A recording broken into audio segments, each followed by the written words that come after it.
कारण का गेल्या काही वर्षांमध्ये आपण बघितलं तर धोरण कुठलं नवीन झालेलं हे तुम्हाला दिसणार नाही. जे काय असतील ते मलमपट्टी केलेली तुम्हाला दिसेल.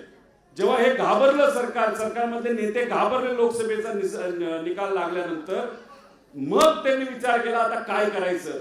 आणि मग त्यावेळेस जर तुम्ही बघितलं तर लाडकी बहीण आठवली आणि लाडक्या बहिणीला 1500 रुपये महिना द्यायला त्यांनी सुरुवात केली. जेव्हा विधानसभेचं इलेक्शन होतं तेव्हा तुम्हा सर्वांना नाही तर तुमच्या परिचयाच्या लोकांना ऍडव्हान्स मध्ये 2-2, 3-3 महिन्याचे ऍडव्हान्स मध्ये पैसे आले असतील. बघा, आले होते का नव्हते आले?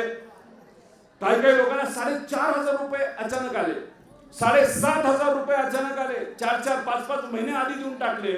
आणि जेव्हा इलेक्शन झालं आमच्या लाडक्या बहिणींना असं वाटलं की ठीक आहे, चांगली योजना आहे.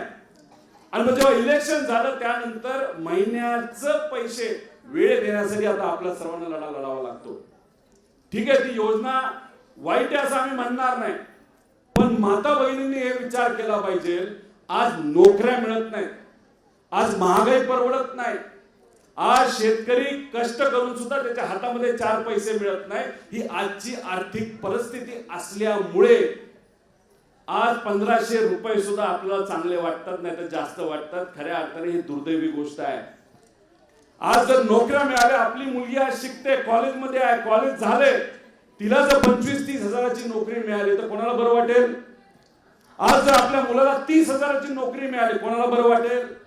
जर 30-35 हजाराच्या नोकऱ्या आपल्या पुढच्या पिढीला जर मिळणार असतील, आपलं गॅस जर स्वस्त होणार असेल, आपलं पेट्रोल स्वस्त होणार असेल, आपलं डिझेल स्वस्त होणार असेल, आपला घर खर्च जर कमी होणार असेल, तर तुम्हाला मी विचारतो हे 1500 रुपये तुम्हाला लागतील का?